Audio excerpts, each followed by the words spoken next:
अनुभव है। मैं जो है 97 में वहाँ गया था मनपक्कम आश्रम में 1 महीना काम करने के लिए।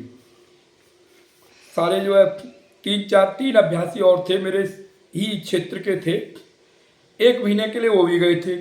जैसे ही 1 महीना पूरा हुआ, हम अक्टूबर में गए थे, नवंबर में वो महीना पूरा हो गया। जैसे ही 1 महीना पूरा हुआ, 1 महीने से 1-2 दिन पहले ही वो चर्चा करने लगे, अर्जुन जैसे हमारे साथ ट्रेन में आए थे वैसे ही चलोगे क्या? चूँकि मैं जनरल की टिकट लेके गया था। अब बोले वैसे ही चलोगे या नहीं तो तत्काल की टिकट कराओ, तत्काल की टिकट करा के आ जाओगे तो वो जो है रिलेशन मिल जाएगा। मैं उनसे बोला देखूंगा। मेरे अंदर एक विचार था कि मैं अपने गुरुजी से बिना बताए नहीं जाऊंगा। यही बात मैं उनको बताया। बोले ठीक है। हुआ ये, फिर जिस दिन जाने का टाइम था उस दिन फिर वो बोले तुम तो तत्काल की टिकट भी नहीं कराने आए, जनरल से ही चलोगे? मैंने हाँ देखेंगे। मैं एकाएक बोल बैठा, मैंने कि भाई इतनी दूर में आया हूँ, अपने गांव से चेन्नई आया हूँ, और जो है मैं अपने गुरुजी से बिना बताए कर नहीं जाना चाहता। ये बात मैं बोल बैठा। और वो बोले ठीक है, मौका मिले तो पूछ लो भाई, और नहीं तो ध्यान में बैठ के पूछ लेना, जाना आज ही है। मैं बोला ठीक है, देखता हूँ, शाम अभी बहुत लंबी है, मुलाकात तो देखता हूँ। हुआ ये, दोपहर का टाइम था, 12-1 बजे का, और हमारे गुरुजी चारी जी महाराज लंच करके शायद और मैंगो गार्डन जा रहे थे, मैंगो गार्डन की तरफ जा रहे थे, लंच के टाइम की बात की है। मैंने देखा वो रास्ते में वो अभी इस समय वो बन गई है, वहाँ कैंटीन जहाँ बनी है वहीं पे पुल है मैंगो गार्डन के जाने के लिए। उस पुल से पहले ही मेरी वो मुलाकात हो गई और मैं बोला गुरुजी को मालिक प्रणाम, और हम अपने गांव जाना चाहते हैं, जा रहे हैं आज।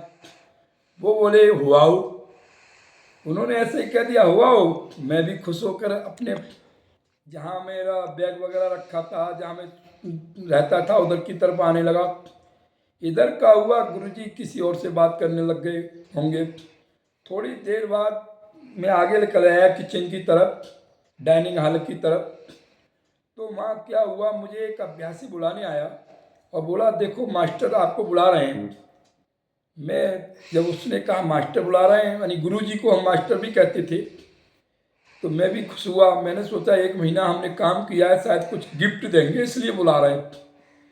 तो मैं भी जल्दी जल्दी उनके साथ चलने लगा। तो जहाँ मैंने पूछा था, हमारे गुरुजी चारी जी महाराज वहीं खड़े हुए थे और मुझसे बोले, जैसे मैं पहुँचा मुझसे बोले देखो तुम अपने गांव क्यों जाना चाहते हो? जब उन्होंने पूछा मुझसे गांव क्यों जाना चाहते हो तो मेरे पास इसका कोई जवाब नहीं। फिर मुझसे बोले तुम्हारा गांव है कहाँ? तो मैं अपने गांव का नाम भूल गया और शासनी हाथरस करता रहा। फिर वो उससे बोले आखिर तुम्हारे गांव में तुम्हारा है ही कौन? इसका भी कोई जवाब नहीं। फिर उसके बाद में बोले मेरे गुरुदेव देखो हम चाहते हैं अब तुम यहीं रहो और हम तुम्हारे लिए कुछ करना चाहते हैं। तो इसका भी मेरे पास कोई जवाब नहीं। मैं चुपचाप हाँ कह दिया। जब गुरुजी ने कहा यहीं रहो, हम तुम्हारे लिए कुछ करना चाहते हैं, तो मैं जो है खुश होकर के बात को मान लिया और फिर मैंने कुछ जवाब ही नहीं दिया। वो इतने बड़े अंतर्यामी थे, उन्हें सब पता था इसके घर पे कोई है नहीं, न माँ है न बाप है, गांव जाके क्या करेगा।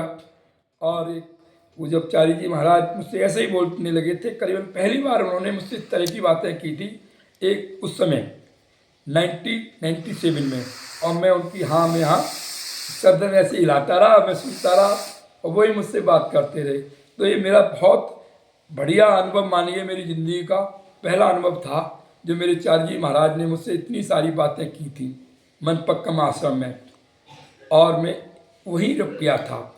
और आगे का अनुभव आगे की वीडियो में बताऊंगा। इसके लिए मेरे भाइयों बहनों, मेरे अभ्यासी भाई बहनों, यदि आप चाहें तो मैं आपको चारे जी के सारे अनुभव बताऊं, तो मेरे अनुभव सुनो और लाइक सब्सक्राइब करो। ये भी ज़रूरत है, क्योंकि मैं इसी के मुझे भी इससे थोड़ा सा फ़ायदा मिलेगा। लाइक सब्सक्राइब आप करोगे, मेरी मदद करोगे, क्योंकि अब मैं मजबूर हो गया हूँ, मैं मेरे बुढ़ापे की ओर जा रहा हूँ, मैं कोई काम नहीं कर पा रहा हूँ, इसलिए मैं ये सब अनुभव सुना रहा हूँ। इसी में आपको मेरी हेल्प करनी है।